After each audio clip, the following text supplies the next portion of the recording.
Good morning, friends. Welcome back to Astrology Today and Tarot. My name is Mel Rose. This is the Tarot portion in the second half of my daily astrology vlog, which you can check out on my other channel, Astrology Today with Mel Rose. Over there, you'll find a description of the day's astrology as I have spelled it out here. Here, I'll discuss the tarot card that sits on the side of the page, and then I'll play another card that, in the context of the day's astrology, may just give us something more to think about. So, let's get into it.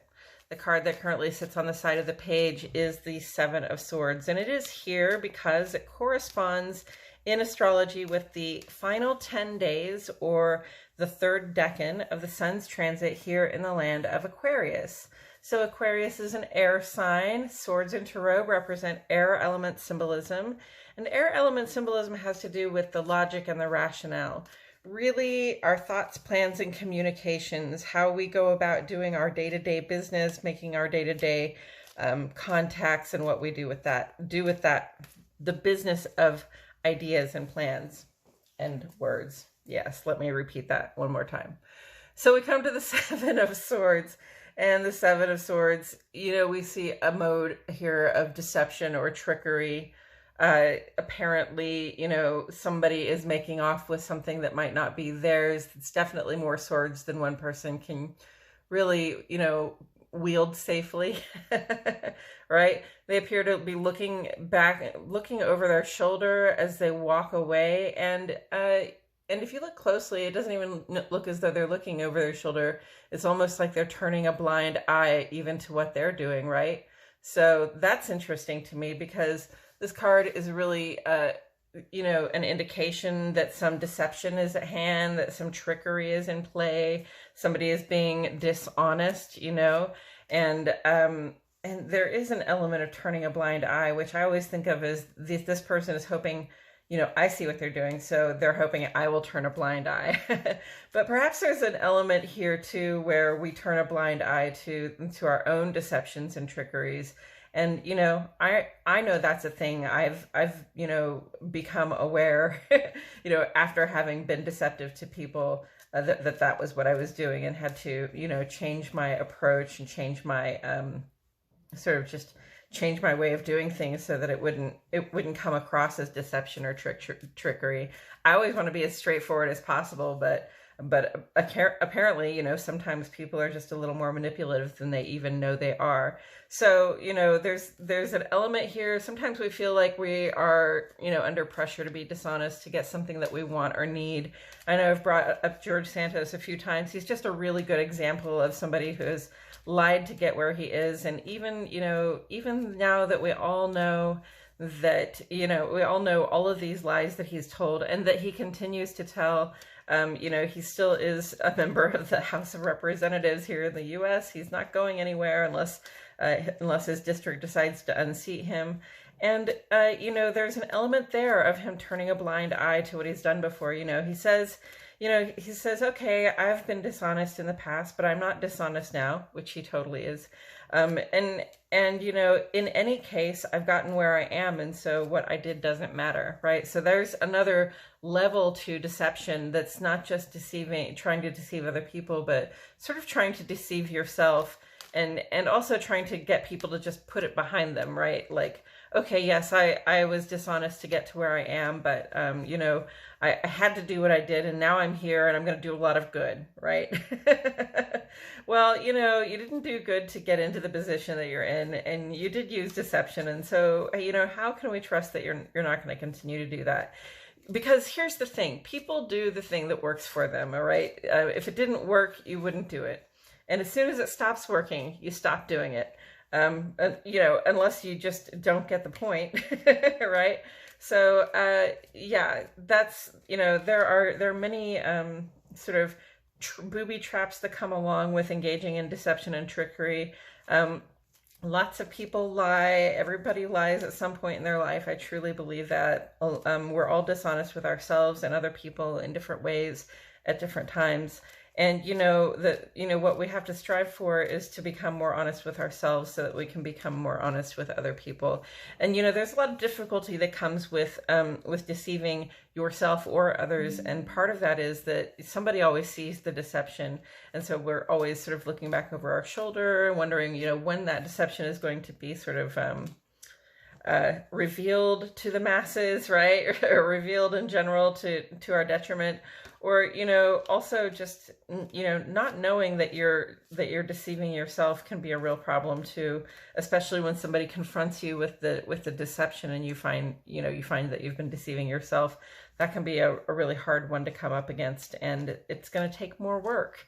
If we don't try from the outset to be fully honest with ourselves, it's going to take more work to get back to a place of honesty and truly being ourselves.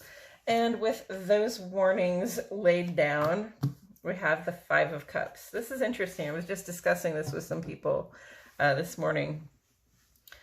So Five of Cups. Cups is about our emotions, how it feels to be us. It's a very moony card, right? It's about, when we talk about how it feels to be us, we're talking about physically, our bodies. We're also talking about our emotions and the physical sensations that arise with our emotions. We also, we're talking about the stuff that lies underneath the emotions, okay? So the intuitive response, the fear response, those are all as much physical as they are emotional or, sort of psychological. Some people would say the intuitive response is like a psychological response, right? But it's really just taking in the information that your body takes in, the sense, your sensory perception. You add your five senses up and you probably get a sixth one that's just a matter of like, okay, everything's adding up to this. So even if it's not apparent to me, it is. I don't know if that makes any sense. In any case, I'm talking about the Five of Cups, and this is, cups usually are an indication of like emotional investment, giving of ourselves, giving our goodwill, giving our love to a situation, giving our passion, enthusiasm into a situation.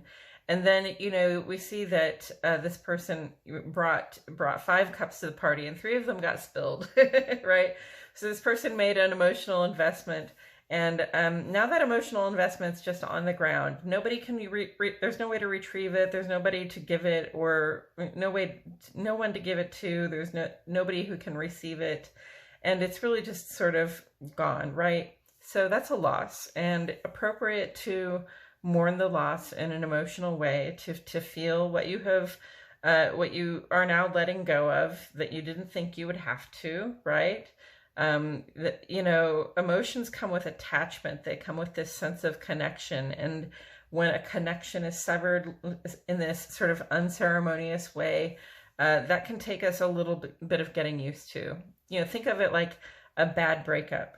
Perhaps you thought you would be with somebody forever and ever, right?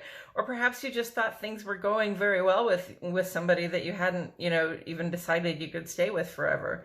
But then all of a sudden that connection is abruptly severed. And it's just like spilled cups. It's like, there's nothing I can do about it. There's nothing I can do to get it back. But this is not part of my plan. This is not what I thought was going to be happening right now.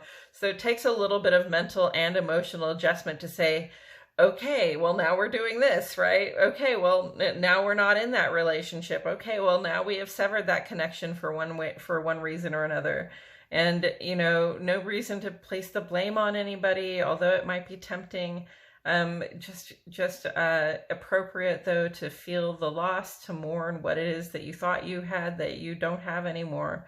And then, when you're ready to turn your attention to the two cups that are still standing there and that will allow you to move forward. You still have a capacity, even in the face of great loss, even in the face of the greatest kind of loss, you still have a capacity to love yourself. You still have a capacity to love others. You still have a capacity to give goodwill, to give joy and enthusiasm and care to other situations, other relationships, including the one with yourself, with your close loved ones, but also, with the world in general.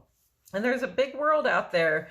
sort of waiting for you to get on with it when you're ready. Okay, so Five of Cups is very much a card about mourning that just reminds us that mourning is usually pretty temporary and we get on with it eventually.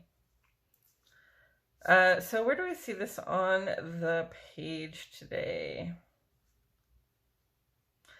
I would say we can go back to the Venus conjunct Neptune in Pisces. That's a very watery vibe. And while, while it comes across as a really intensely like dreamy and romantic way of being, they're also both still conjunct to Pluto, not conjunct, they're sextile to Pluto. And that's a cooperative vibration. It's generally a positive vibration, but it's a vibration that brings about transformation. So that can be an unexpected change.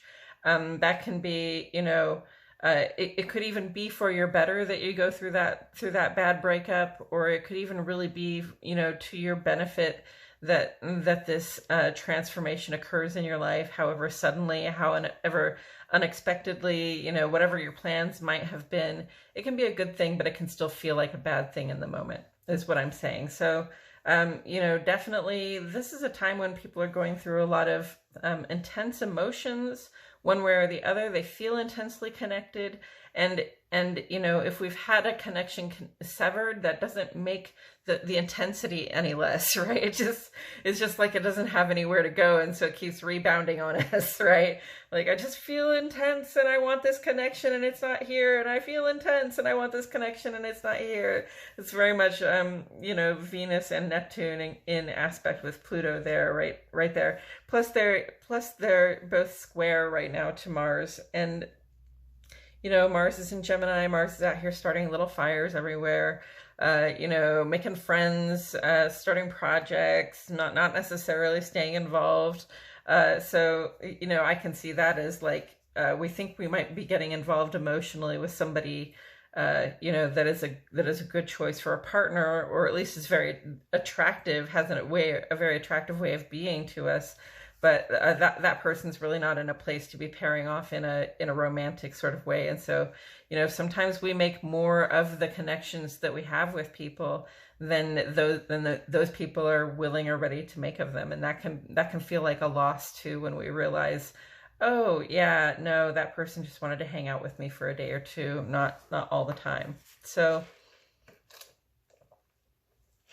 definitely, I hyped up that Venus conjunct Neptune as something really positive, and definitely overall, I would say that it is something really positive, but there is an aspect to it, just because the intensity of the emotion and the intensity of the desire for connection, where we can be left feeling a little bit bereft in the aftermath of feeling all that, feeling all of that love welling up out of our Ace of Cups, right?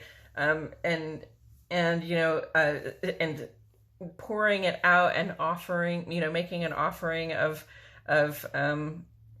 investment from the heart, and then just having it sort of rejected or ignored, or shown to us as an ill-advised investment, right?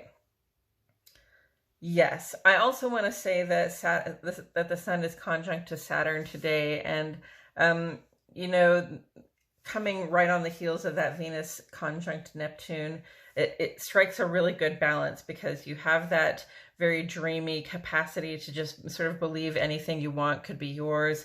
And then you have over here this Sun conjunct Saturn saying, especially in our outer life, in our work life, our social life, our civic life, we're really down to business. We're thinking about, whether we've taken care of the duties and responsibilities that we have to ourselves and to our communities. And we realize that if we haven't, then we have a lot of work to do, because, we want to move forward, and the only way to move forward is to do the work to get to that point, right? So it's a good balance. This conjunction is not aspected right now, at least not in any of the ways that we normally look at it. So its influence is probably, it's strong. I'm feeling it, this sense of responsibility of wanting to take care of business and get stuff, like material stuff, done. But it's strong, but it's not, it's not aspecting anything. So there's no specific influence that it's exerting. It's sort of an all over diffused over all things influence that just says, let's get down to business. Let's get down to practicality.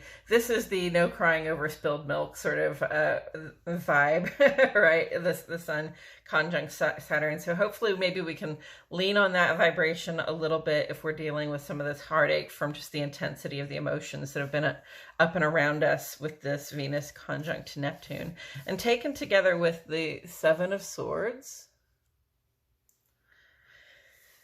Seven of Swords and Five of Cups. Well, I mean, stealing and lying can definitely lead to heartbreak. It can lead to a feeling of loss. You see one person over here just sort of like, no big deal if I make off with these extra swords, these extra thoughts, plans, and communications. Nobody seems to be using them anyway. Nobody can see me taking off with them, so no big deal, right? That's almost a very Mars in Gemini feeling, if Mars is not being its forthright self. And then, sometimes we engage in these sort of deceptions or lies, or people engage in these deceptions or lies, or they lie about themselves, or they lie about their intentions. They're not clear about, their reasons for being where they are. And they make off with something that was important to us. They don't realize how important it was to us. They just make off with it because it seems shiny to them. And we're left with this sense of loss. And we're like, oh, I gave you that information because I had compassion for you and I thought we had a good connection, but I didn't mean for you just to take off with that information and then, not maintain the connection, right? Well, this person is over here like, la-di-da, I'm a senator now. This person over here is a little more like, oh, okay, well, that was a shitty investment that I made, and I'm upset about it, and I'm mourning it, and I feel disappointed, and I feel disappointed in this other person or this situation I gave myself to, and I'm gonna have to sit here and think about myself for a minute before I get on with myself, right? So there are no victimless crimes, okay? When you steal intellectual property, when you steal people's thoughts, ideas, and communications, when you use them in ways that benefit you but do not benefit them, when you use them without that person's permission or that person's express understanding what you're doing it for, you hurt somebody. You steal from somebody. You take their ideas, you take some of their, their best thoughts, you take their expressions and you use them in a way that just creates a sense of loss for them. And if you could put yourself in those shoes, you probably wouldn't be walking around in those shoes. Okay. I think that's all I have to say about it today, friends. Thank you so much for joining me. I truly appreciate your presence here. My name is Mel Rose, and I'll see you all back here tomorrow for more Astrology Today and Tarot.